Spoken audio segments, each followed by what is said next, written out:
ஓம் சாய்ராம், ஜெய் சாய்ராம். கருப்பு நாய்க்கு தயிர் சாதம் வைக்க சொன்னவர். இது உண்மையில் நடந்த ஒரு அமேசிங்கான ஸ்டோரிங்க.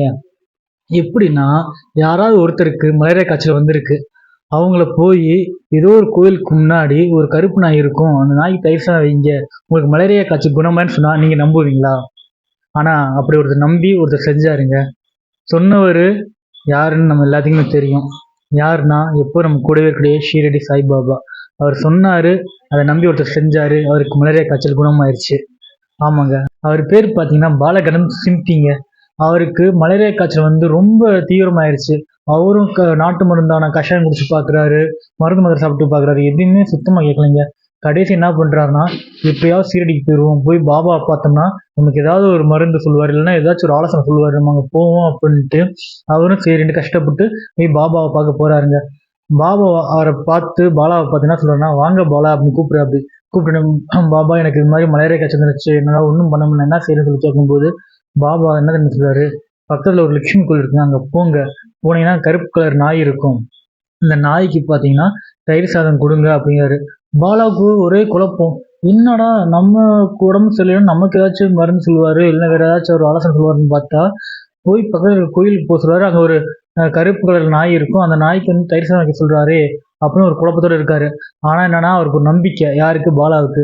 பாபா சொன்னா ஏதாவது ஒரு அர்த்தம் இருக்கும், பாபா சொல்றத வந்து அப்படியே கடைபிடிக்கணும்னு சொல்லிட்டு வீட்டுக்கு நேரா போறாரு பாலா. போன உடனே சாதம் ரெடி பண்ணி தயிரை ஊற்றி அதில் கலந்து தயிர் சாதம் ரெடி பண்ணிட்டாரு. ரெடி பண்ணிட்டு அந்த லக்ஷ்மின்னு ஒரு கோயில், பக்கத்துல கோயிலுக்கு போறாரு. அவர் போய் பார்க்குறாரு, அதே கோயிலுக்கு முன்னாடி கருப்பு கலர் ஒரு நாய்ங்க. அதுவும் பயங்கர நல்லா வாலாட்டிக்கிட்டு அப்படியே நிக்குது.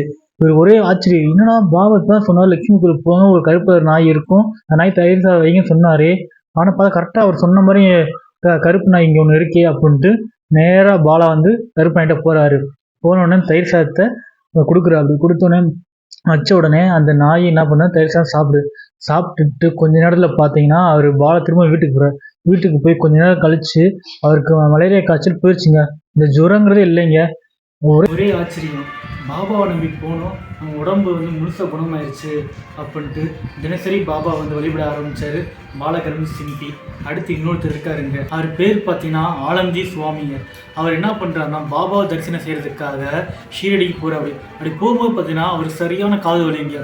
காது வலி ஒன்றும் முடியல. அவர் என்ன செய்யணும் தெரியாமல் என்ன பண்ணாரா, பக்கத்தில் ஒரு டாக்டரை போய் பார்க்குறாரு. போய் பார்க்கும்போது பார்த்தீங்கன்னா ரண சிகிச்சைங்கிறாங்க. ரண சிகிச்சைன்னா இந்த காதில் க்ளீன் பண்ணி அதுக்கு மருந்தெல்லாம் ஊற்றி காது வந்து புண்ணெலாம் ஆற்றுவாங்க. அதுக்கு பிறகு ரண சிகிச்சைன்னு சொல்லுவாங்க. அப்புறம் அவர் டாக்டரை பார்த்து ரண சிகிச்சையை ட்ரீட்மெண்ட் எடுத்துட்டாருங்க. எடுத்துகிட்டு சரின்னு சொல்லி போய் பாபா போய் பார்க்கணும்னு போகிற. திருப்பி ஷீரடிக்குள்ளே கோயிலுக்குள்ளே மசதிக்குள்ளே போகிற. அப்படி போகும்போது பார்த்தீங்கன்னா திரும்பவும் அவருக்கு வந்து அதிகமான காது வலி, ரொம்ப முடியவே முடியல. அப்புறம் வந்து பாபா சொல்வார், பாபா எனக்கு ரொம்ப காது வலி பாபா, ரண சிகிச்சையும் பண்ணி பார்த்தேன், என்னால் ஒன்றும் முடியல அப்படின்னு சொல்லும்போது பாபா ஒரே ஒரு வார்த்தை தான் சொல்கிறாரு. அது அற்புதமான வார்த்தை. என்னன்னா, அல்லாஹ் அச்சா கராக்கி.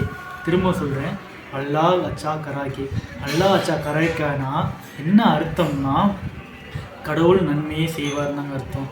அந்த வார்த்தை அவர் கேட்டதுக்கப்புறம் திரும்பவும் சரிங்க பாபான்னு சொல்லிட்டு பாபாவை தரிசனம் செஞ்சு முடிச்சுட்டு அவர் திரும்பவும் அவரோட ஊருக்கு கிளம்பி போயிட்டுருக்காருங்க. போயிட்டு அதுக்கப்புறம் பார்த்தீங்கன்னா கொஞ்சம் கொஞ்சமாக அந்த காது வலிங்கிறது வந்து பார்த்திங்கன்னா கம்மியாயிருச்சு. வலிங்கிறது அப்படியே கம்மியாகி லாஸ்ட்டில் இருந்தால் வலியே இல்லாமல் போயிடுச்சு. ஆனால் அந்த வீக்கம் மட்டும் அப்படியே இருக்குங்க அவருக்கு. சரின்னு சொல்லிட்டு என்ன பண்ணுறாங்க, திரும்பவும் போய் டாக்டர் போய் பார்க்குறாங்க. டாக்டர் இது மாதிரி காது வலி இருந்துச்சு, இப்போ வலி சரியாயிடுச்சு, ஆனால் பார்த்தீங்கன்னா காது அந்த வீக்கத்தோடு இருக்குது அப்படிங்கும்போது திரும்ப அந்த ரண சிகிச்சை பாருங்க, ட்ரீட்மெண்ட் பண்ண சொல்லி கேட்குறா. அப்படி யாருன்னா ஆலந்தூர் சுவாமி. சரின்ட்டு அவங்க டாக்டர் பார்த்து இல்லைங்க உங்களுக்கு வந்து ரண சிகிச்சை எதுவும் ட்ரீட்மெண்ட் தேவையில்லை, உள்ளே இருக்க புண்ணு எல்லாமே ஆறிடுச்சு, எல்லாம் சரியாயிடுச்சுங்க, இந்த வீக்கமும் ஒரு 2 டேஸில் சரியாயிடுன்னு சொல்லிடுறாங்க. உடனே அப்புறம் பார்த்தீங்கன்னா ஆலந்தூர் சுவாமிக்கு ஒரே ஆச்சரியம். இன்னும் நம்ம ஃபஸ்ட்டு ரண சிகிச்சையை செஞ்சு பார்த்தோம், பார்த்தீங்கன்னா இந்த காது வலி குறையவே இல்லை. பாபா ஒரே ஒரு வார்த்தையில் தான் சொன்னார், அந்த வார்த்தை வந்து அவ்வளோ சக்தி வந்த வார்த்தைகள் போல், அதனால நமக்கு அந்த காது வலியும் சரியாகி வீக்கமும் சரியாயிரும் அப்படின்னு சொல்லிட்டாங்க அப்படின்ட்டு 2 நாள் கழிச்சு பார்க்குறாப்படி அந்த காதில் இருந்த வீக்கமும் சரியாயிடுச்சுங்க. உடனே என்ன பண்ணுறாரு தெரியுமா, அந்த சுவாமி ஆலந்தூர் சுவாமி உடனே லெட்ரு எழுதுறாரு ஷீரடி பாபாவுக்கு. இது மாதிரி இங்கே வந்த சாமி, இது மாதிரி டாக்டரை பார்த்ததுக்கப்புறம் பார்த்தீங்கன்னா உங்களுக்கு வந்து ரண சிகிச்சை எதுவும் தேவையில்லை, உங்களுக்கு உடம்பாச்சுன்னு சொல்லி இது பண்ணாங்க அப்படின்னு அந்த லெட்டர் எழுதி அனுப்புகிறாப்படி. அனுப்புனதுக்கப்புறம் அன்னையில் இருந்துங்க அவர் சாய்பாவோட தீவிர பக்தர் ஆகிட்டாருங்க. அதுவும் பார்த்தீங்கன்னா பாபாவோட இந்த சக்தி வாய்ந்த மொழிகள், இந்த வார்த்தைகள் பார்த்தீங்கன்னா அந்த அளவுக்கு வந்து அவரோட உடலையும் சரி மனசையும் சரி அந்த காது வலியும் சரி குணமாயிருக்குன்னா பாருங்கள். எந்த அளவுக்கு அவருடைய வார்த்தைகள் வந்து சக்தி வாய்ந்ததாக இருக்கும். ஸோ நம்மளும் சாய்பாபாவுடைய வார்த்தையும் சரி கேட்கும் போதும் அதை பார்க்கும்போது நம்ம உடலும் சரி மனசும் சரி ரொம்ப ஆரோக்கியமாக இருக்குங்க. உங்களுக்கு இந்த வீடியோ பிடிச்சா லைக் பண்ணுங்கள், ஷேர் பண்ணுங்கள், மறக்காமல் சப்ஸ்கிரைப் பண்ணுங்கள். ஓம் சாய்ராம், ஜெய் சாய்ராம்.